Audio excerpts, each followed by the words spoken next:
there, welcome to the I Ching Cafe. My name is Belinda Dubston, and it is super that you are here with me for our first full weekly I Ching forecast for the week commencing the 3rd of August 2026.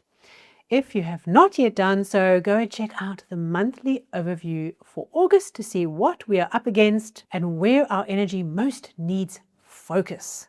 Right, last week we had Hexagram 64 before completion.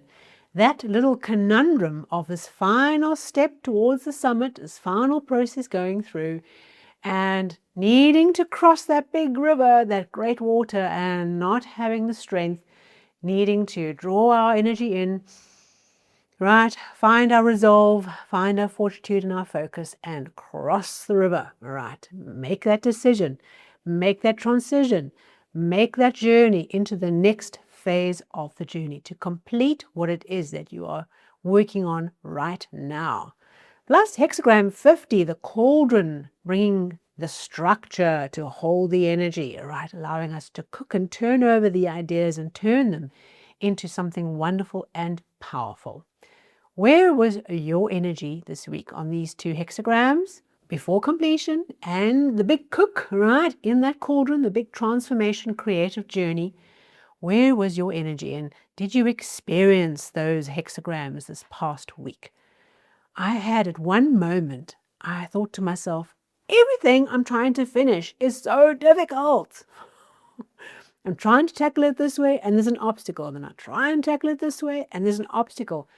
And I thought to myself, this hexagram is playing out quite interestingly for me because I'm trying to finish things. I'm trying to tick things off and I'm going through the list. Okay, tick, tick, tick, tick. And the more I'm trying to accelerate and create energy by moving forward, the more I'm facing obstacle after obstacle. So difficult to cross. But then something happened in the week and the energy just went ka-clank, right? It shifted and suddenly things that I was not sure how to do, how to work with, suddenly there was a solution. And in one of them, there was an actual final decision after a year of careful thinking on an investment in a system. And the minute that happened, the energy just moved. And I thought, there's the container, there's the cauldron. Okay, so that's my mind seeing my life mirrored in these hexagrams. So for you, if there was anything that came up for you, please do share a comment. They're always great to hear. Okay, first week of August, as we get stuck into the energy of August, what are we working with? Our first hexagram is hexagram 37, the family. Okay, this hexagram is all about the family, the clan, the tribe, people who live and work together, the home, the homestead. When we think about this hexagram, what it brings to mind is the power of a whole-hearty family experience. Not many people actually can report having a Disney family experience. Okay, we all got stories, we all got issues, we all got dramas and weird cousins and weird this and weird that. Everyone's got a story of how their family dynamic is the dynamic. So we aren't Disney princesses or princes in any means or shape. But what we can do is we can cultivate and work towards the idea of building powerful, enabled, engaged families around us. Okay, whether that's your work family, whether it's your home family, whether it's your friend family, is binding and harmonizing people together, right? Harmonizing the people who are nearest and dearest to you. Binding everyone around a harmony, right? A harmony, a purpose, a shared sense of family values. Okay. Not the dramas and the gossip and the problems and all the things that are in families, but finding a way of achieving something wonderful because we're harmonizing with others in a family, in a unit that is working with each other, that treasures each other, that values each other. And whether it's home family or work family or others, cultivating this idea of the hearth, the home. The center of the home is the hearth. It burns. The family is all gathered around and shares the meal and sits at the table and shares the day. That is the kind of experience that we want to create in our families and in our workplaces. But That's all very well. But when the boundaries aren't well managed, when people don't understand what's okay, what's not okay, what are core values, red flags versus green flags, okay? When people don't understand that or understand themselves or their roles or what is acceptable, to make this family harmonize, we have problems. We have younger sons trying to be fathers, okay? And so we have this idea, the dynamic being kind of messed up and thrown around, right? The family structure, the family rules. When you read the text, it's quite patriarchal, right? The father, the mother, the elder sons, there's this whole structure. But it points to the idea that any family needs some structure, needs an architecture, needs clear roles and responsibilities, and everyone doing their bit for the family to harmonize. And wherever we have this destabilizing energy, deharmonizing, I'm not sure if that's a word, we have got to rush in and create that harmony. All right. That is our job this week. There's something here. We're creating the harmony and tapping into the power of a family unit, particularly in a workplace, particularly at home, right? The people who are nearest and dearest to you, the people that you live and work with, our inner circle, our nearest and dearest. That is where we need to rush in and bring the harmony, bring the kind words, bring the encouragement, bring the boundary when the boundary is needed, okay? That is what this week is bringing to us, and we will all experience that in a different way. Lines 3 and 5 are our changing lines for this week, and they're the same positions as our monthly, which I find quite interesting. Line 3.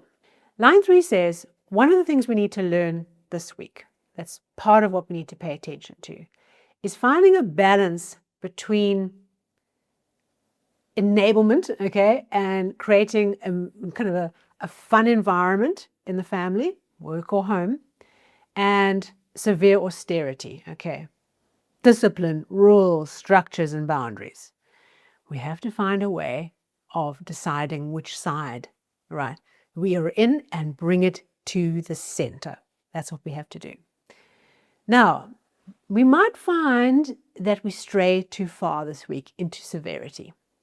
And the I Ching says in this line that you might be a little embarrassed by maybe you went too far or a bit too harsh on something, on a boundary or a penalty or a thing that you said, and you feel bad about that and you kind of chew over that and how would I have done that differently and what are they thinking, and right? That might be your experience. But the I Ching says if that happens, you'll feel bad for a little bit, but it's better to be too harsh in the situation, right? Too heavy-handed than to just laugh it off, okay, and be silly, right? Because boundaries and family values unravel in that. So if you do have to have a choice, be a little tougher, okay? But just watch out this week that we don't go too far. And if you do go too far, just be okay. That is ultimately at the end of the day, for the long-term gain, better than not having the boundary and not actually having managed it. Because what happens down the road and not having managed it leads to chaos, or rather leads to more chaos. And then in line 5, this line talks about leading the family as if you are the king. And I mean king in the beneficent king. Okay, we've had this line many times before. And this is where you look down at your family, at your community, the people you're responsible for, maybe your staff, and you see all of you as if you're in a temple, in a sacred shrine, connected to each other, karmically, symbolically, on a soul level. And you are here to look after them. And you're here to be kind and to guide them and to provide safety and comfort, to challenge them to grow. The king doesn't just let everyone just fall over, okay? There are responsibilities. You have to do your bit, but to guide and lead everyone with kindness. If you can find the way of doing that, of putting other people front and center of your cares this week, all right, there are wonderful doors of energy that open up. And that is what we have to learn how to work with this week. That leads to a second hexagram, which is hexagram 27, Nourishment. This hexagram, you know the structure if you've been on the channel a while. The top line, right, is the top of a jaw.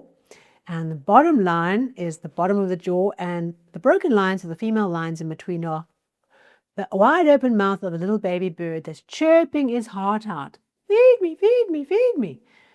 If you ever had a bird's nest near you, as I do, right under a window, and you hear these birds start up, these little chicks start up, I don't know what poor time this poor mother has to feed these babies, and they just go on and on and on. Okay. All right. Being fed, being nourished, getting what you need, demanding your needs are met. Okay. From yourself more than anything else. Nourishment is all about what goes in your mouth and what comes out your mouth. Both. This is not just about what we eat, okay, right, what we ingest. This is also about how we use our words of power to help people around us. Sometimes even just in speaking the truth with kindness. So we think this week about how we nourish ourselves and how do we make some choices to nourish ourselves in more productive, more powerful and beneficent ways. What can we trade? What are we putting in, right? Whether that's food, TV, time, reading, scrolling, like where are we spending our time and our energy? What are we taking in? What are we ingesting? And is that feeding us, right? I often think, I sit down at night and think, oh, I'm so tired. I'm too tired to read. And then you spend the next hour reading on the phone. It makes no sense. And you leave with nothing out of it. It's terrible. Okay, so we think about what we take in, what we ingest, and then what do we share. So this week we're very focused and tuned in, because the question is about focus, on how we can use words to guide, inspire, and connect and nourish the people around us, because we are the king, all right? Every single word carries huge power for the person who's hearing it, right? If you sat in front of your beneficent king and he gave you words of wisdom like a sponge, okay, hopefully, take it all in. That's what we are thinking about, our words of power, and we have responsibility. Doesn't mean we close our mouth because we're scared of our responsibility. No, it means that we use the power of our words carefully and wisely, all right? We think before we speak this week. We make conscious choices of I'm going to be kind and I'm going to say something and I'm going to share something that I really feel is valuable and meaningful, right? Not telling other people what to do or what is going to nourish them, all right? But being kind and encouraging people to do their own thing, to find their own way, to make better choices in how they are nourished and how they nourish others. So an interesting combo week. We have the family, which is, when the family works, is a form of nourishment to us. And we are nourishing the people around us. Okay, remember the hexagrams in my mind, they go backwards and forwards. We have a family, we're nourished by the family, and then we nourish our family back and we nourish others. And we find a sense of family in nourishment. There's a whole lot of interesting loops here. Family and nourishment, nourishment and family. People who live and work together. And we have a job this week to be kings, beneficent leaders, to step up and guide and be the leader of the family. Perhaps this week you are being asked to nourish others by taking a stand and standing up and putting on the crown and leading the family for a bit, and maybe for longer than a bit. Maybe that's what this week is for us too. Thank you so much for being here with me. If you found this valuable, thumbs up, like would be great, or subscribe, hit the follow button and the bell to keep getting episodes into your app, notifications when the episodes are live, and I look forward to getting stuck into August with you very, very soon. Until then, take care.